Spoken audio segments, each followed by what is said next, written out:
vamos retornar a 1994, quando Michael Jackson e Lisa Marie, esse estranho casal, a meu ver, estavam estreitando os laços. Tá?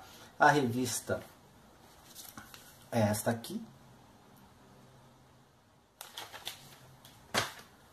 E eu trago o texto para todos os amigos, para todos os fãs de Elvis.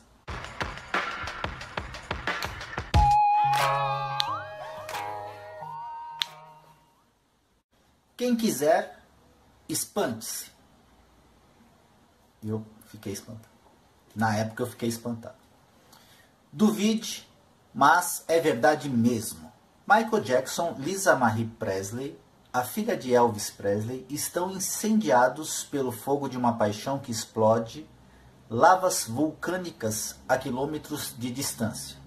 Os americanos não acreditavam nisto.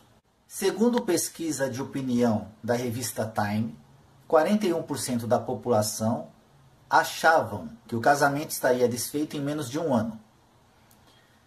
2% concediam que se aproximassem dos 10 anos e apenas 4% super devotos juravam ajoelhados e com as mãos em prece que Jaco e Lisa ficariam velhinhos arrulhando juntos até que a morte os separasse.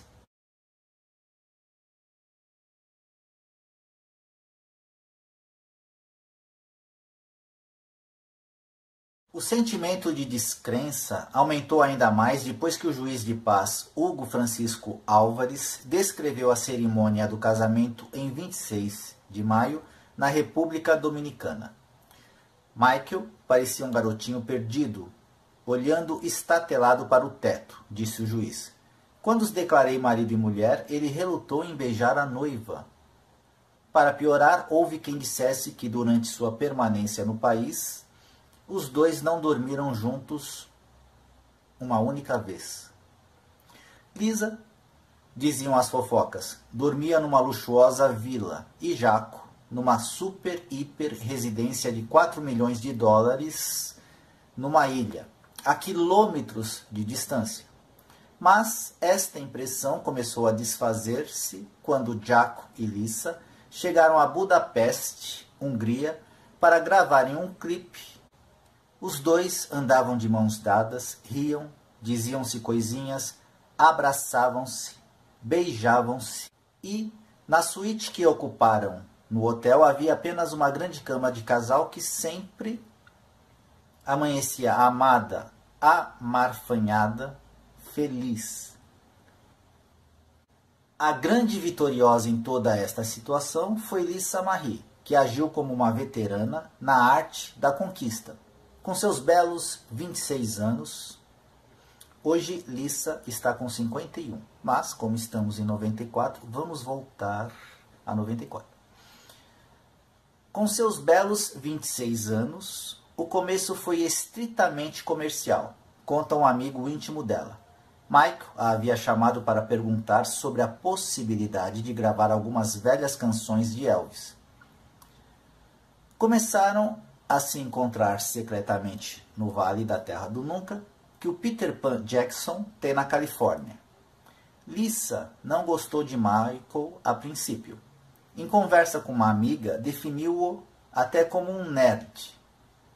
Mas, como dizem por aí, quem desdenha quer comprar. E logo Lisa percebeu que Michael seria um grande objeto de conquista. Apaixonou-se e começou a sofrer transformações. Quando vivia com o ex-marido, o roqueiro Danny Kill, com quem teve 2 filhos, Benjamin Storm, 1 ano e meio, e Danielle, 5 anos, Lisa era o tipo de mulher desleixada. Usava mal ajambrados jeans, cabelos mal feitos, nada de gostosa sensualidade. Quando descobriu que amava Jackson, mudou tudo. Passou a usar roupas que deixavam adivinhar toda a sua sensualidade e o que antes era apenas um negócio sobre gravações transformou-se num fogo devorador. Os dois disseram sim. e viveram felizes para sempre. Até agora. Michael pede Lisa Marie em casamento. Foi difícil imaginar que as coisas poderiam piorar tanto para Michael Jackson no outono de 1993. Numa questão de poucos meses, ele havia, sem dúvida alguma, vivido um súbito desengano, como descreveria mais tarde em sua reveladora música Stranger em Moscou. Certamente ninguém esperava que Michael se viciasse em drogas, aumentando os riscos relativos à natureza precária de seu futuro e de seu bem-estar. Ansioso, com problemas de insônia e, segundo ele, com dores por causa de um trabalho nos dentes e uma recente cirurgia no couro cabeludo, consequência da queimadura sofrida durante o comercial da Pepsi. Michael aumentou as dosagens dos analgésicos Percodan, Demerol e codeína, além dos tranquilizantes Valium, Xanax e Ativan. Essa dependência era um terreno desconhecido para ele. No passado, Michael havia se empenhado em não tomar muitos medicamentos, enquanto se recuperava das cirurgias plásticas, dizendo aos médicos que queria permanecer lúcido para poder tomar decisões relativas à sua carreira. Porém, com tudo o que estava acontecendo em sua vida naquele momento, Michael já não se importava tanto em ficar o tempo todo antenado. Não demorou muito para que ficasse totalmente dependente das drogas. Tudo aconteceu tão rápido que sua equipe nos Estados Unidos nem percebeu o que estava se passando com ele até que já fosse tarde demais para se fazer qualquer coisa. Todos ficaram chocados ao saber que Michael tinha um problema com drogas. É claro que Elizabeth Taylor compreendeu sua situação. Ela já havia passado por problemas semelhantes e por bem divulgadas batalhas para vencer sua dependência. Lisa Marie Presley foi igualmente solidária. Ela também já havia sofrido com o vício. Quando adolescente, perdi totalmente o controle, ela me disse. Comecei a usar drogas aos 14 anos. Fiquei nessa por um bom tempo, alguns anos, até chegar ao fundo do poço. Foi quando me vi numa viagem de 72 horas com cocaína, sedativos, maconha e álcool. Tudo ao mesmo tempo. Eu acordei e lá estavam aquelas pessoas, amigos meus, desmaiadas no chão. O traficante de cocaína estava por ali, tentando me vender mais. Eu disse, chega, todo mundo já para fora.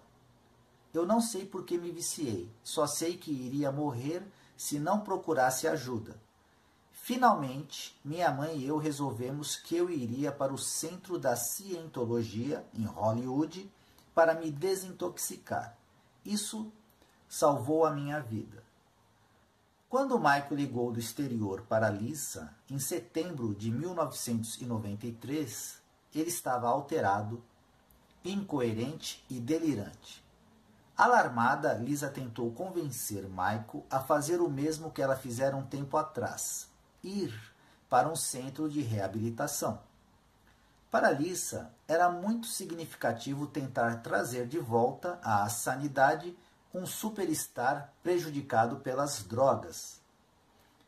Ela já havia partilhado com amigos a culpa que sentira quando criança, vendo seu pai cair no poço sem fundo do vício. Lisa ainda estava casada com Danny Keough, mas infeliz. Estava descontente e achava que não tinha um propósito real. Ela queria algo mais que ser mãe. O dilema de Michael parecia oferecer uma saída para ela. Eu achava que tinha a responsabilidade de salvá-lo, disse. Eu não sei qual a psicologia disso e o que tinha a ver com o meu pai. Só sei o que eu senti. Diante de Lisa havia um grande obstáculo caso ela fosse ajudar a acalmar os demônios que perseguiam Michael. como se aproximar. Era bem sabido que Jackson havia feito um esmerado trabalho de se isolar do mundo exterior. Frequentemente ele iniciava uma relação casual com pessoas que, em sua maioria, acreditavam que a amizade iria se aprofundar, mas depois se viam abandonadas por Michael. Ele não atendia ao telefone, às vezes devolvia cartas sem ler. Lisa tinha ouvido falar da reputação de Michael em descartar subitamente suas almas gêmeas, recém-encontradas, e via esse padrão como um empecilho caso levasse adiante a tarefa de reconstruir sua vida. Ela teria de agir com cautela. Em seus frequentes telefonemas a ele, Lisa insistia que Michael não podia mais continuar com tal desordem em sua vida e carreira. Ele estava imobilizado por uma sensação de incerteza e desespero que havia contribuído para seu vício. Ela sugeriu o que os outros ao seu redor já discutiam em segredo, que Michael pusesse fim ao seu tormento por meio de um acordo financeiro com Eva Chandler. Michael era contra essa ideia. Como uma pessoa que vinha construindo sua autoimagem desde a época em que a maioria das crianças construía casinhas em árvores, Michael se importava muito com o que os outros pensavam dele, mesmo que a imagem que ele cultivara ao longo dos anos talvez não fosse a melhor para ele. Era o resultado de muita estratégia de sua parte e da parte de seus empresários. Ele achava que essa coisa de ser maluco, estranho e bizarro funcionava para ele, Lisa lembra. E talvez tenha mesmo funcionado por algum tempo, eu não sei. Sempre fui contra isso, sempre achei que ele era maior e melhor que essa imagem. Sempre achei que ele foi injustiçado pela imagem. Uma coisa era certa. Em 1993, Michael estava mais sozinho do que nunca. E isso tinha um grande significado. Ele tinha de encarar o fato de que sua carreira, a sua mais incessante paixão, estava em perigo. Possivelmente em consequência de um caso de amor ilícito e imoral com um menor, ou de uma falta de discernimento ao se ligar com tanta insistência a pessoas erradas na hora errada. Se ele não queria resolver a questão com dinheiro, Lisa sugeriu que pelo menos ele se desintoxicasse.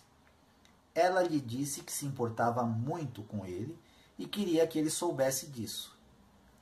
Uma noite no exterior, Michael se viu, como se tornaria frequente, sentindo-se preso numa luxuosa suíte de hotel, sozinho, com a barulheira da multidão sob a sua janela.